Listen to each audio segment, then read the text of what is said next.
জগন্নাথ দেবের রোষ এড়াতে, আপনার সংসারের সুখ শান্তি বজায় রাখতে বা ফিরিয়ে আনতে, ব্যবসায় উন্নতির জন্য যে নিয়মগুলি আপনাকে অবশ্যই পালন করতে হবে রথের দিন, তা হল রথের দিন ভোরবেলায় ঘুম থেকে উঠতে হবে, সকাল সকাল সেরে নিতে হবে গঙ্গা স্নান, তারপরে নতুন পোশাক থাকলে তা পরবেন, না হলে ধোয়া বস্ত্র পরলেই হবে।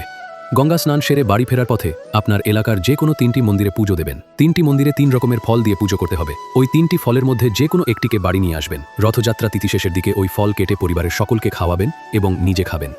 আপনার ঠাকুর ঘরে যদি যত জগন্নাথ দেবের মূর্তি থাকে তাহলে সেই মূর্তিতে তুলসী, গোলাপ, সাদা বা হলুদ রঙের ফুল দিয়ে পুজো করবেন। 3 দেবদেবীকে প্রসাদ হিসাবে গোটা ফল খেতে দেবেন।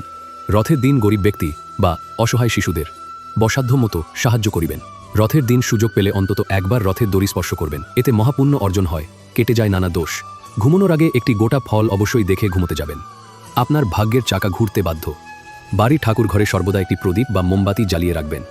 আপনার যে কোনো মনস্কামনা পূরণের জন্য রথের দিন 11 রকমের ফল, 11 রকমের মিষ্টি, 11টি 1 টাকার কয়েন নিয়ে একটি হলুদ কাপড়ে বেঁধে পুজোর আসনে রেখে দিন। রথের দিন আমিষ খাবার বা মদ্যপান করা একদম উচিত নয়। নিরামিষ খাবার দিয়ে দিন যাপন করিবেন। অবলা পশুদেরকে অত্যাচার বা কষ্ট দেবেন না, তাদের আপনার সাধ্যমতো কিছু খেতে দেবেন। রথের দিন অতিরিক্ত শব্দ করা উচিত নয়, তাই যতটা পারবেন নিচু আওয়াজ ব্যবহার করবেন। রথের দড়ি টানার সময় বা রথ দেখার সময় কোনো রকম অশুভ চিন্তা মাথায় এলেই অকল্যাণ নিশ্চিত। রথের দিন আপনার বাড়ি এবং আশেপাশের রাস্তাঘাট পরিষ্কার রাখবেন।